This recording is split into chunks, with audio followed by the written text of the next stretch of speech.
Mazmur 91. Dalam lindungan Allah.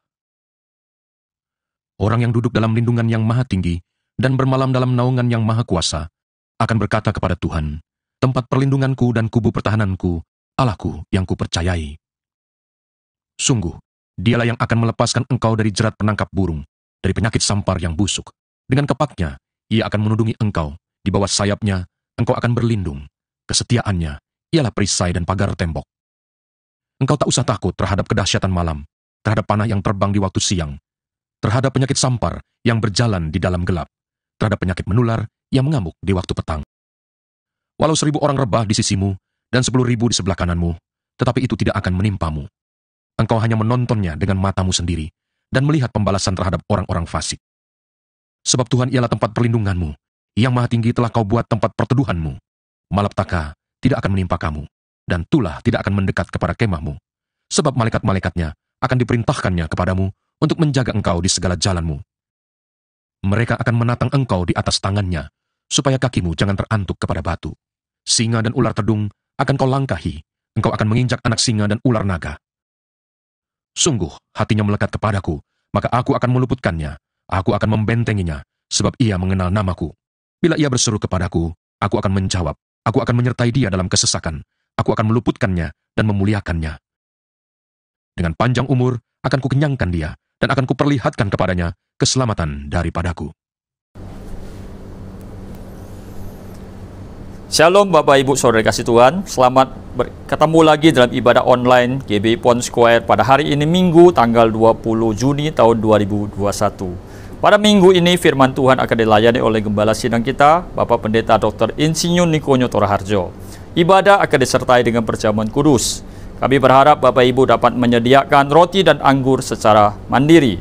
Bapak Ibu dikasih Tuhan, kita tahu bahwa saat-saat ini pemerintahan kita sedang menghadapi pandemi COVID-19. Mari kita sebagai warga negara yang baik, kita dukung pemerintahan kita untuk selalu menerapkan protokol kesehatan dengan menerapkan 5M.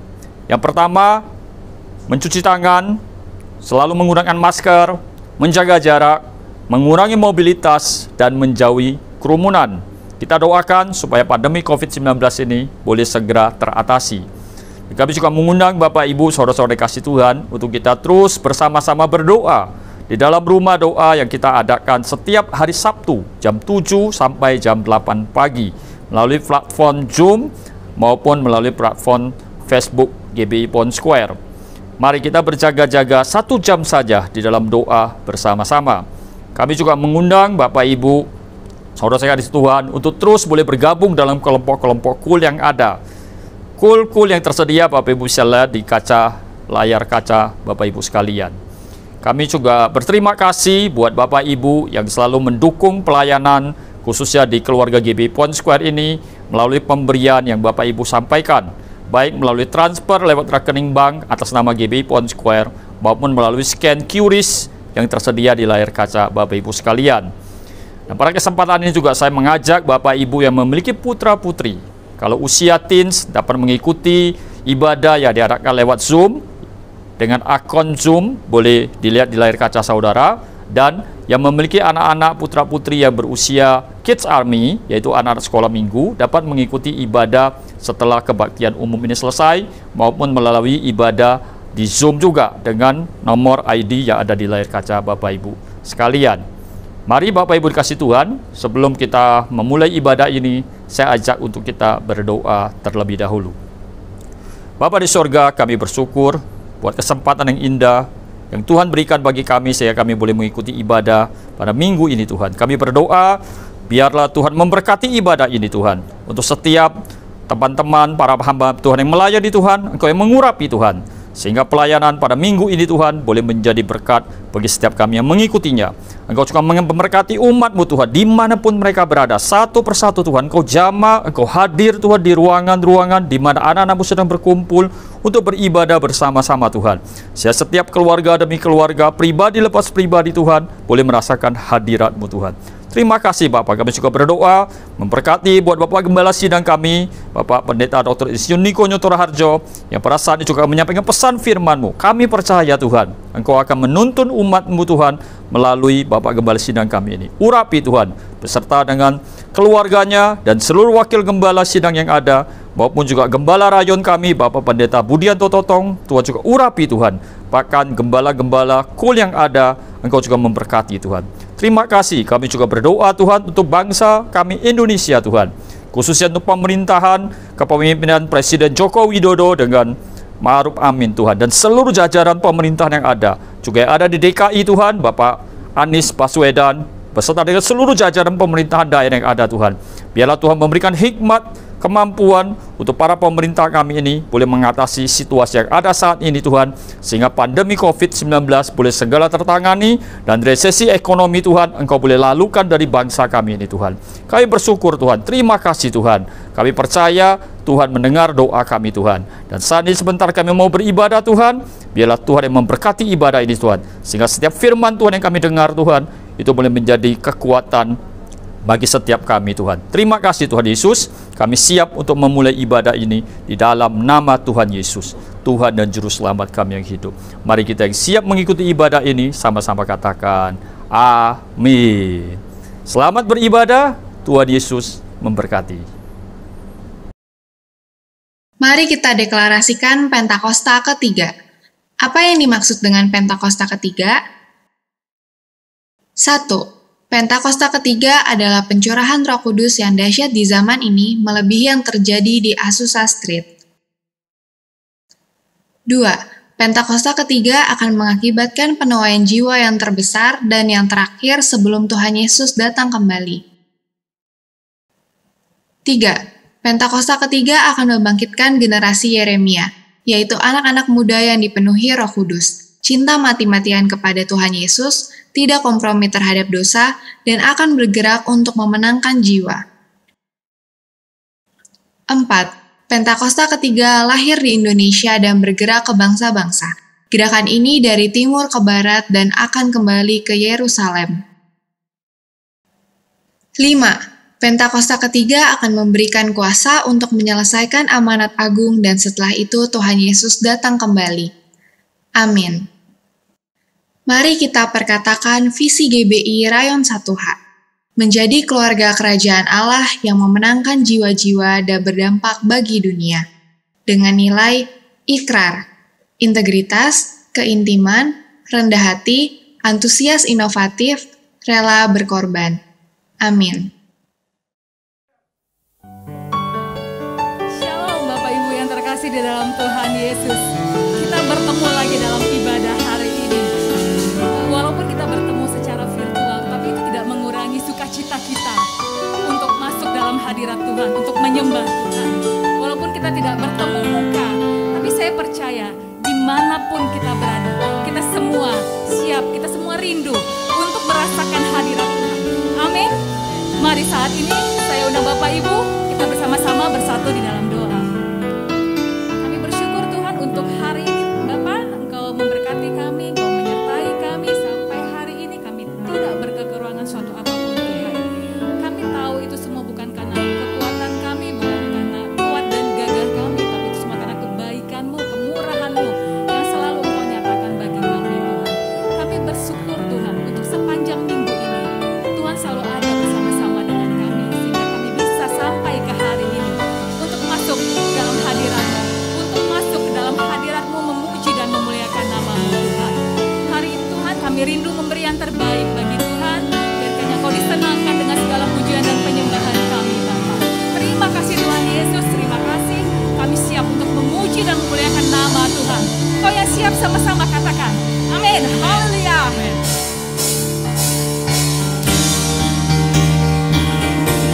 Mari kita masuk dalam hadirat ya Tuhan. Kita mau masuk dalam gerbang ya Tuhan. Kita mau bersyukur, kita mau memuji nama Dia. Haleluya.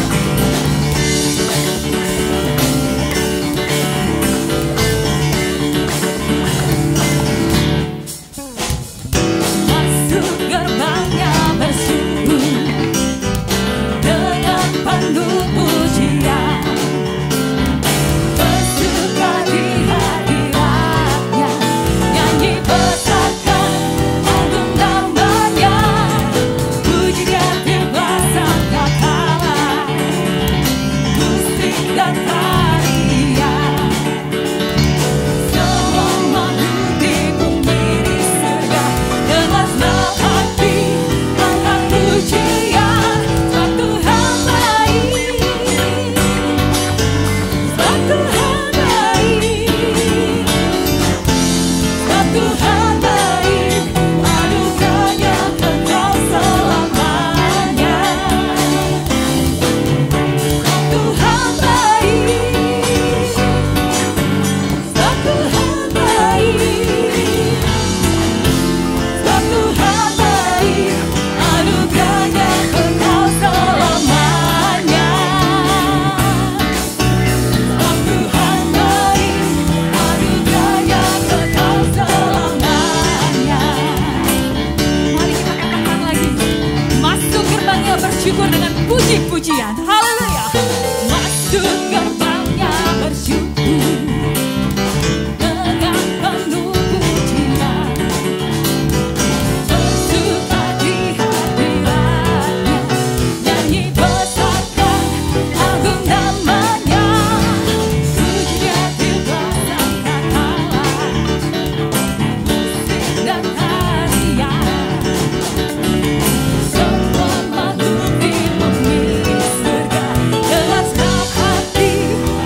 Shalom semuanya.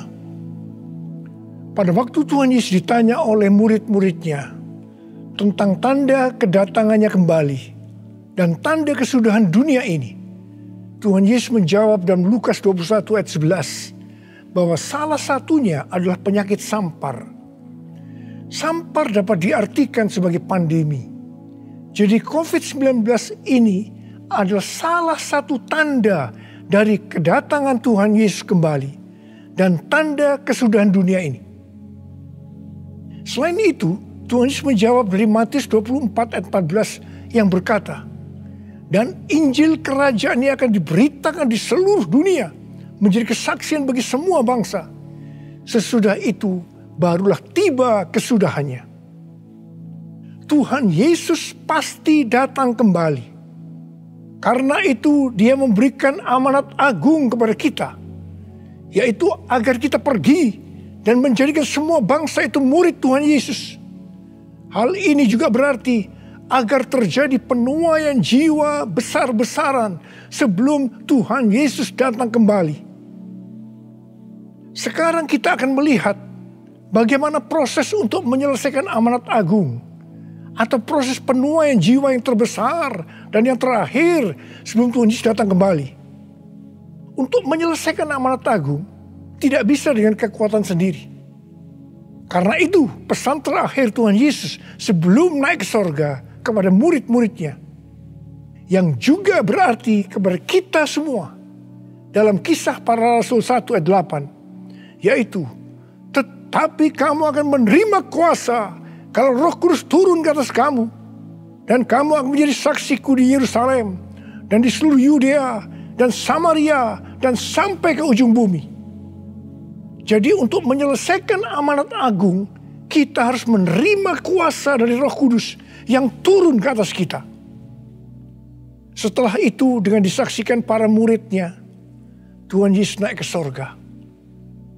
Setelah Tuhan Yesus naik ke sorga, 120 murid Tuhan Yesus berkumpul di kamar loteng Yerusalem. Mereka melakukan ini karena Tuhan Yesus memerintahkan agar mereka tidak meninggalkan kota Yerusalem sebelum diperlengkapi dengan kuasa dari tempat tinggi. Tuhan Yesus berkata, sebab Yohanes membaptis dengan air, tetapi tidak lama lagi kamu akan dibaptis dengan Roh Kudus. Apa yang dilakukan 120 murid di kamar loteng? Alkitab berkata bahwa mereka semua bertekun dengan sehati dalam doa bersama-sama. Artinya mereka berdoa, memuji dan menyembah Tuhan dalam unity siang dan malam. Ini adalah prinsip restorasi Pondok Daud. Ini adalah prinsip menara doa. Setelah 10 hari mereka melakukan hal itu, maka pada hari raya Pentakosta, tiba-tiba turunlah dari langit suatu bunyi seperti tiupan angin keras yang memenuhi seluruh rumah di mana mereka duduk. Dan tampaklah lidah-lidah seperti nyala api yang bertebaran dan hinggap kepada mereka masing-masing. Maka penuhlah mereka dengan Roh Kudus. Lalu mereka mulai berkata-kata dalam bahasa-bahasa lain, seperti yang diberikan oleh Roh itu kepada mereka untuk mengatakannya. Itu adalah bahasa roh. Jadi tanda awal orang yang dibaptis dengan Roh Kudus adalah mereka akan berbahasa roh. Apa yang terjadi setelah murid-murid Tuhan Yesus dipenuhi dengan Roh Kudus? Hal yang pertama, Petrus berkhotbah sekitar 5 menit. Dan kira-kira 3.000 orang bertobat dan dibaptis. Petrus berkhotbah dengan kuasa Roh Kudus. Pada zaman itu, populasi penduduk dunia sekitar 255 juta orang. Sekarang penduduk dunia sekitar 7,8 miliar.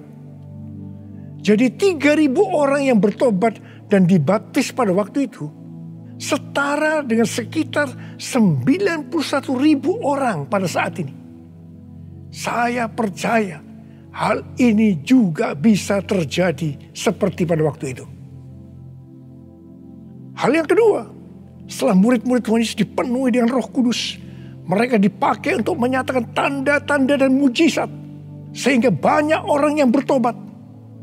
Petrus dan Yohanes menyembuhkan orang lumpuh sejak lahir. Bayangan Petrus bisa menyembuhkan orang sakit. Sapu tangan atau kain yang pernah dipakai Paulus, jika diletakkan pada orang sakit atau yang dirasuk setan, maka orang itu akan sembuh. Dalam Markus 16 ayat 15 sampai dengan 18, Tuhan Yesus berkata bahwa kalau kita pergi untuk memberitakan Injil, maka tanda-tanda dan mujizat akan menyertai kita. Sejak tahun 2006, saya diperintahkan oleh Tuhan untuk mengadakan kebaktian kesembuhan ilahi. Selama 13 tahun, saya sudah mengadakan 318 kali kebaktian kesembuhan ilahi. Setiap kali saya berkhotbah, pasti saya memberitakan Injil. Tanda-tanda dan mujizat terjadi. Saya diizinkan Tuhan untuk melihat dan mengalami mujizat seperti yang dilakukan oleh Tuhan Yesus 2000 tahun yang lalu. Hal yang ketiga, setelah murid-murid Tuhan Yesus dipenuhi dengan Roh Kudus, maka cara hidup mereka berubah. Sehingga banyak orang bertobat. Yang pertama, mereka bertekun dalam pengajaran rasul-rasul dan dalam persekutuan. Ini bisa diartikan mereka suka membaca Alkitab. Mazmur 119 ayat 105 berkata, "Firman-Mu adalah pelita bagi kakiku dan terang bagi jalanku." Kalau kita suka membaca Alkitab, itu akan menuntun jalan hidup kita. Hidup benar sesuai dengan firman Tuhan. Kita akan menjadi orang yang berintegritas. Dan itu akan membuat orang lain bertobat. Firman-Mu pelita bagi kakiku, terang bagi jalanku. Firman-Mu pelita bagi kakiku, terang bagi jalanku. Waktu ku bimbang dan hilang jalanku, tetaplah Kau di sisiku. Dan takkan ku takut asal Kau di dekatku, besertaku selamanya.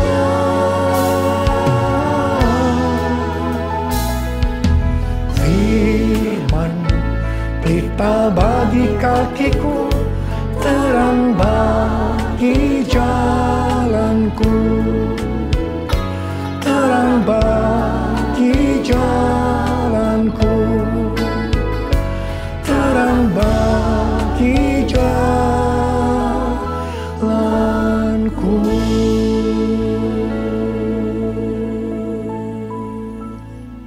Yang kedua, perubahan cara hidup yang membuat banyak orang bertobat adalah mereka selalu berkumpul, memecahkan roti dan berdoa.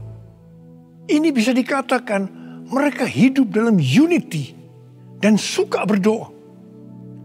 Hari-hari ini saya melihat melalui menara doa bahwa ada doa, pujian dan penyembahan dalam unity siang dan malam. Saya melihat melalui Third Pentecost Azusa Street Prayer Tower, ada doa yang bertalu-talu untuk pencurahan Roh Kudus yang dahsyat melalui Pentakosta ketiga. Saya percaya kalau Tuhan sudah berikan kepada kita beban untuk berdoa seperti ini, maka ini merupakan tanda bahwa Pentakosta ketiga yang dahsyat akan turun. Dan akan terjadi penuaian jiwa yang terbesar dan yang terakhir sebelum Tuhan Yesus datang kembali. Saya juga percaya Pentakosta ketiga akan membangkitkan generasi Yeremia, yaitu anak-anak muda yang dipenuhi Roh Kudus, cinta mati-matian kepada Tuhan Yesus, tidak kompromi terhadap dosa, dan akan memenangkan banyak jiwa. Yang ketiga, perubahan cara hidup jemaat yang membuat banyak orang bertobat yaitu karena mereka suka memberi, sehingga tidak ada yang berkekurangan. Dalam kondisi krisis ekonomi akibat pandemi hari-hari ini, justru Tuhan menghendaki agar kita suka memberi. Alkitab berkata, ada lebih berbahagia memberi daripada menerima. Lukas 6 ayat 38 berkata, berilah dan kamu akan diberi. Suatu takaran yang baik, yang dipadatkan, yang digoncang, dan yang tumpah keluar akan dicurahkan ke dalam ribaanmu.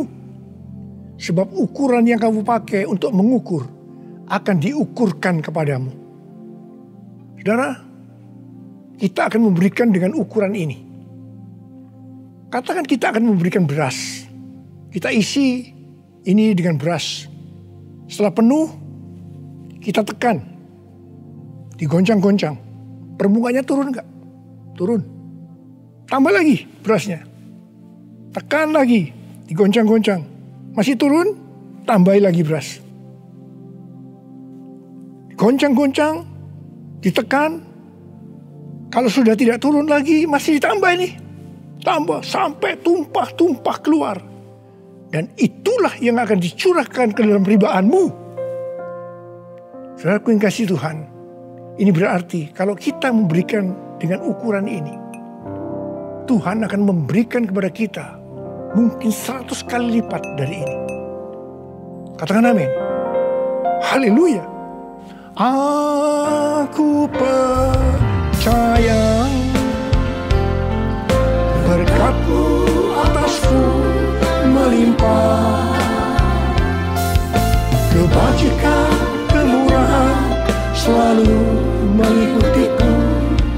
Ku puji, ku sembah Kau Tuhan. Ku puji, ku sembah Kau Tuhan. Ku puji, ku sembah Kau Yesus. Yang keempat, perubahan cara hidup jemaat yang membuat banyak orang bertobat, yaitu mereka selalu bergembira dengan tulus hati sambil memuji Allah. Hidup dengan tulus hati artinya hidup sebagai orang yang berintegritas. Jadi perubahan-perubahan yang terjadi dalam cara hidup jemaat yang membuat banyak orang bertobat adalah mereka suka membaca Alkitab. Mereka suka berdoa. Mereka hidup dalam unity. Mereka suka memberi. Mereka suka memuji Allah dan bergembira. Tulus hati atau hidup berintegritas. Dikatakan bahwa mereka disukai semua orang. Dan tiap-tiap hari jumlah orang yang diselamatkan bertambah. Haleluya.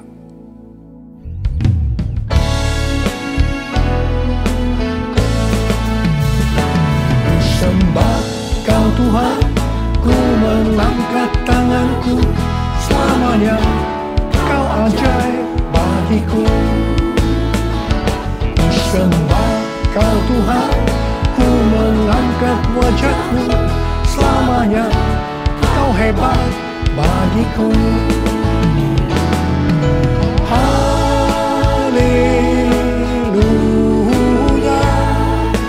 haleluya,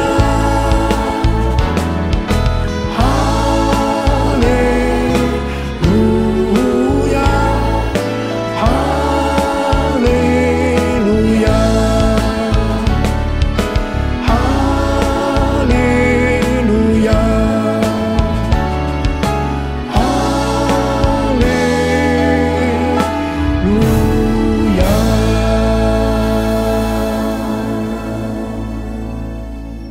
Saya percaya mereka menganggap bahwa pola penuaian jiwa hanya seperti itu. Mereka sebagai orang-orang percaya hidup dalam zona nyaman. Mereka biasa berkumpul dalam unity sambil membaca Alkitab, berdoa, dan memuji Tuhan dengan sukacita.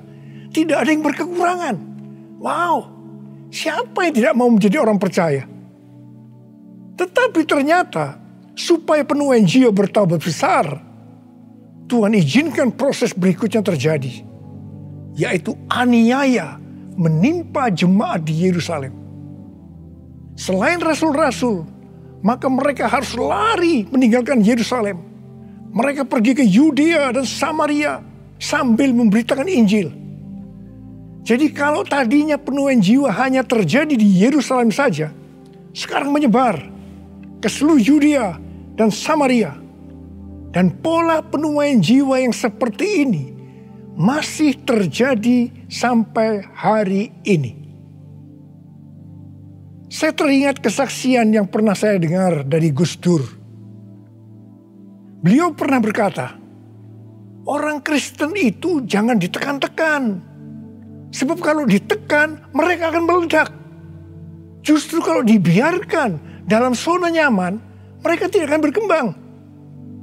Karena itu, Tuhan izinkan hari-hari ini penderitaan, aniaya itu terjadi di antara orang-orang percaya. Supaya terjadi penuaian jiwa yang lebih besar. Saya percaya melalui masa pandemi COVID-19 yang membuat kita tidak nyaman. Banyak mengalami tekanan-tekanan. Ada yang mengalami sakit, bahkan ada yang meninggal. Tetapi justru ini akan mempersiapkan penuaian jiwa yang terbesar dan terakhir dalam era Pentakosta ketiga ini. Sebelum Tuhan Yesus datang kembali. Melalui semuanya ini, mari kita katakan bersama-sama, Tuhan Yesus, Engkau baik. Engkau sungguh baik dan sangat baik. Taruh tangan di dada kita kepada saya. Kepada saya. All my life you have been faithful.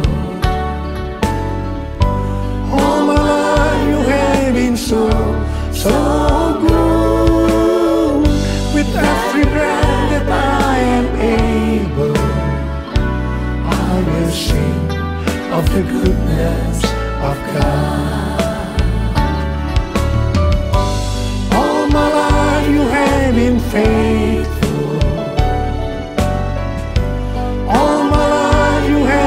So good. With every breath that I am able, I will sing of the goodness of God.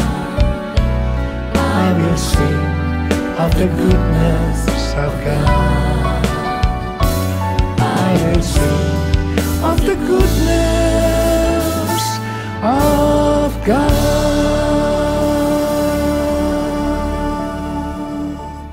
Ternyata pola penuaian yang terjadi di atas belum menyelesaikan rencana Tuhan. Karena selain penuaian jiwa harus terjadi di Yerusalem, di seluruh Yudea dan Samaria, tetapi juga harus sampai ke ujung bumi. Tuhan mempunyai cara untuk membuat penuaian jiwa itu sampai ke ujung bumi, yaitu dengan terjadinya perubahan paradigma dalam pelayanan. Selama ini, pengertian tentang keselamatan hanya untuk orang-orang Yahudi saja. Tetapi melalui peristiwa Kornelius, di mana Petrus diutus oleh Tuhan untuk mendatangi Kornelius yang bukan orang Yahudi, untuk memberitakan jalan keselamatan. Akhirnya mereka mengerti bahwa ternyata keselamatan bukan hanya untuk orang Yahudi saja, tetapi untuk semua bangsa. Dan ini mengakibatkan terjadinya penuaian jiwa besar-besaran. Haleluya. Jadi, mereka tidak hanya mengabarkan Injil di Yerusalem, Yudea, dan Samaria saja. Tapi sekarang mereka termasuk kita juga pergi ke seluruh dunia. Proses perubahan paradigma dalam pelayanan itu tidak mudah. Petrus harus diyakinkan oleh Tuhan. Kalau Tuhan berkata halal, jangan kamu berkata haram. Orang-orang yang bukan Yahudi adalah haram di mata orang Yahudi. Proses itu masih terus berlanjut untuk memberikan pengertian kepada orang-orang Yahudi, golongan bersunat dan juga orang-orang Farisi yang sudah bertobat. di mana mereka berpendapat bahwa orang yang bukan Yahudi yang percaya kepada Tuhan Yesus harus disunat dan diwajibkan mengikuti hukum-hukum Musa. Tetapi melalui sidang di Yerusalem, akhirnya mereka mengerti dan bisa menerima bahwa keselamatan bukan hanya untuk orang-orang Yahudi saja, tapi untuk semua bangsa.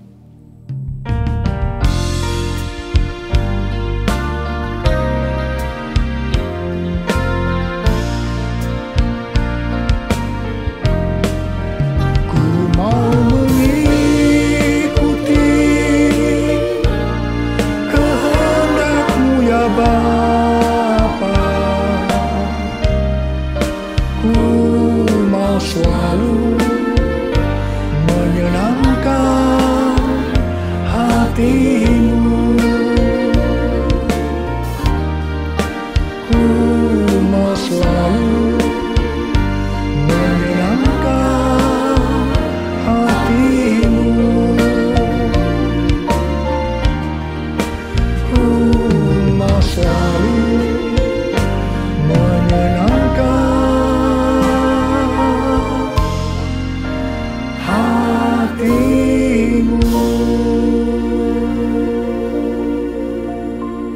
Pada waktu awal pelayanan saya pernah mengalami apa yang disebut dengan perubahan paradigma dalam pelayanan.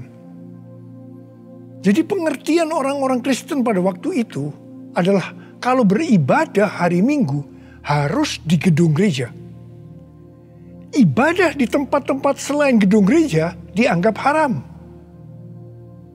Pengalaman gereja kita di Bandung bisa saya katakan sebagai pengalaman yang unik.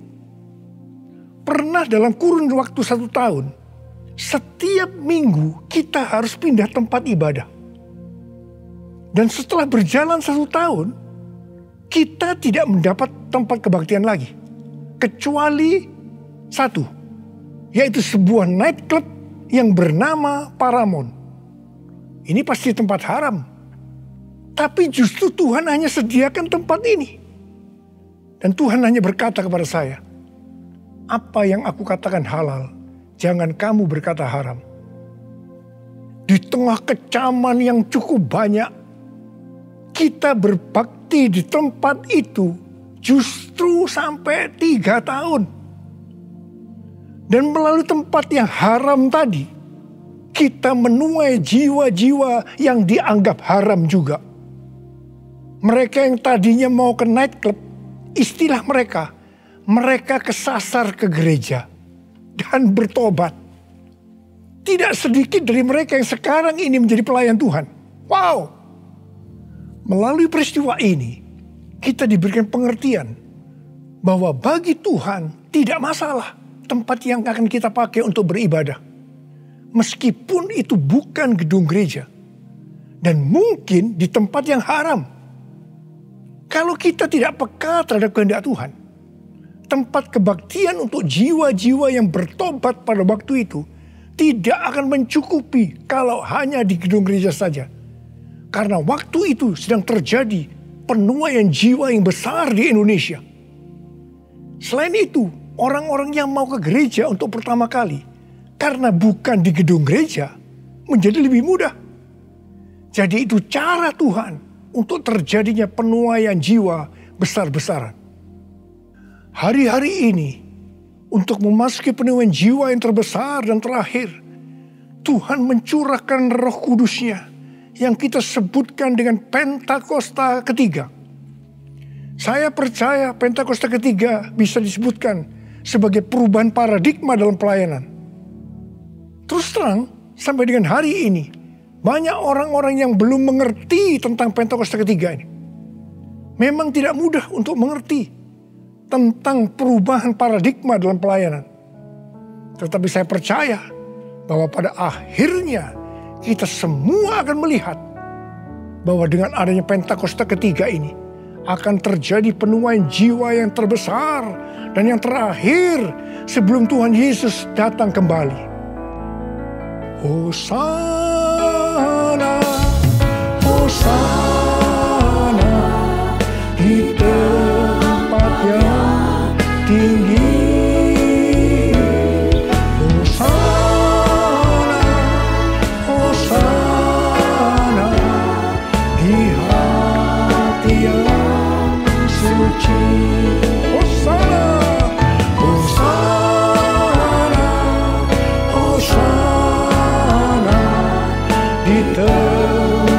yang tinggi. Hosana, Hosana di hati yang suci. Angkat tangan saudara. Saya berdoa buat saudara. Uliyalah basyarakana matakara walawal. Ralala bara bara bara bara bara bara bara bara bara bara bara. Ralala bara bara bara bara bara bara. Uliyalah bara bara bara. Oh Tuhan, hamba berdoa buat umat-Mu ya Tuhan. Hamba berdoa biarlah mereka boleh mengerti tentang perubahan paradigma hari-hari ini Tuhan melalui Pentakosta ketiga. Bapa, pakai kami semua ya Tuhan menjadi alat-Mu Tuhan, menjadi alat-Mu untuk menyelesaikan amanat agung Tuhan Yesus, untuk menyelesaikan amanat agung Tuhan Yesus, untuk menyelesaikan amanat agung Tuhan Yesus. Tuhan, curahkan pengurapan-Mu saat ini kepada Tuhan. Terima pengurapan Tuhan. Terima. Terima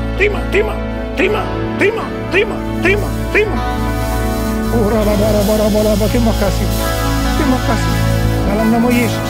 Dalam nama Yesus. Dalam nama Yesus. Amin.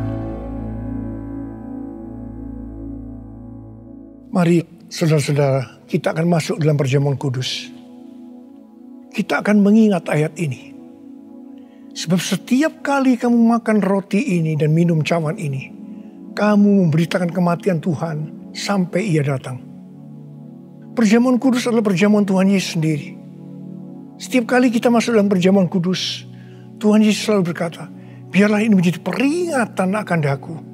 Karena itu, mari arahkan hati dan pikiran kita kepada kebaikan Tuhan. Mari kita tundukkan kepala. Tuhan Yesus, ya Bapa, siapakah kami sebelum kami mengenal Engkau?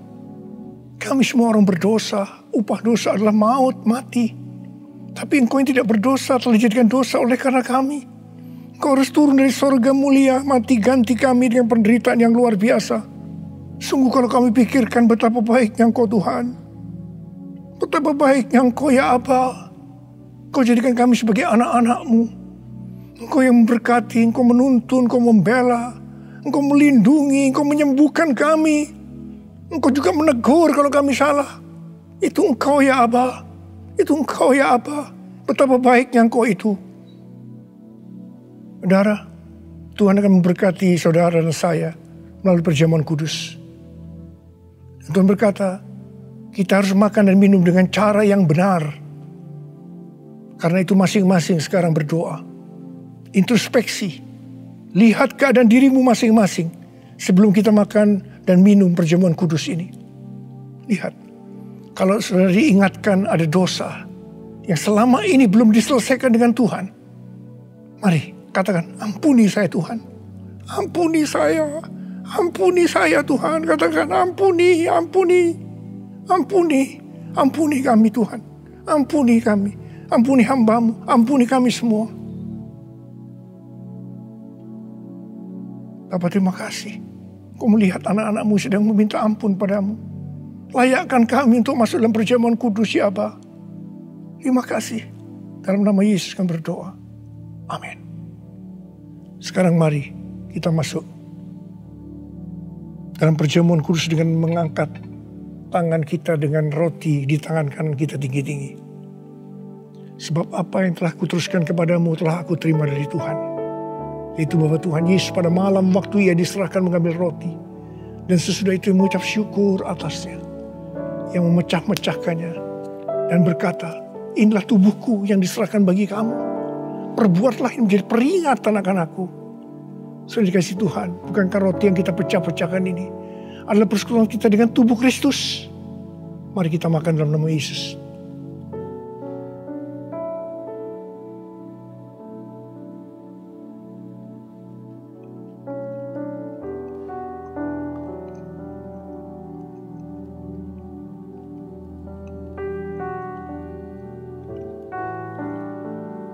Mari angkat cawan di tangan kanan kita tinggi-tinggi. Demikian juga Ia mengambil cawan sesudah makan lalu berkata, cawan ini adalah perjanjian baru yang dimeteraikan oleh darahku. Perbuatlah ini Setiap kali kamu meminumnya menjadi peringatan akan aku.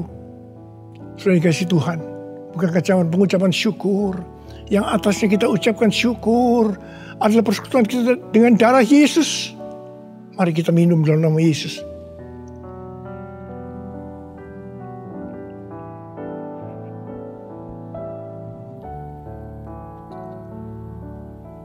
Mari angkat tangan kita, ucapan syukur dengan suara. Jangan diam, katakan terima kasih ya Tuhan. Terima kasih ya Tuhan, makasih.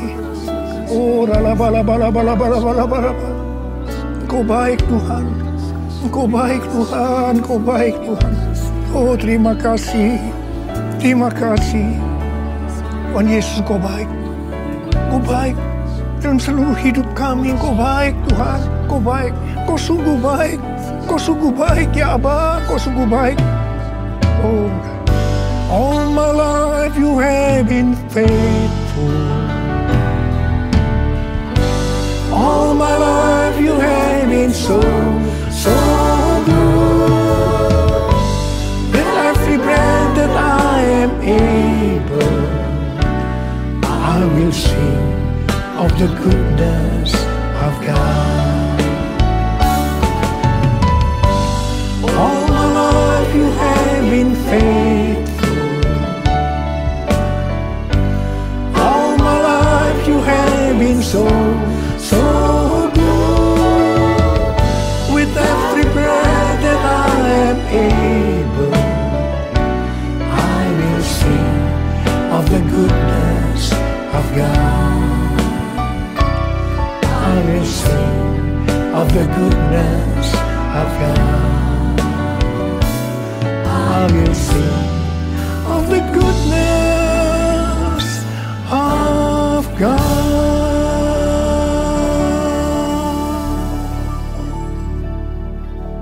Terima kasih Abah. Terima kasih. Terima kasih. Terima kasih. Dalam nama Yesus. Amin. Mari angkat tangan saudara. Terimalah berkat Tuhan. Kasih karunia yang berlimpah-limpah daripada Allah Bapa dalam Anak yang tunggal Yesus Kristus. Persekutuan yang manis dengan Roh Kudus menyertai saudara sekalian mulai hari ini sampai Tuhan Yesus datang menjemput kita di awan-awan dan bahkan sampai selama-lamanya. Yang percaya bersama-sama katakan amin.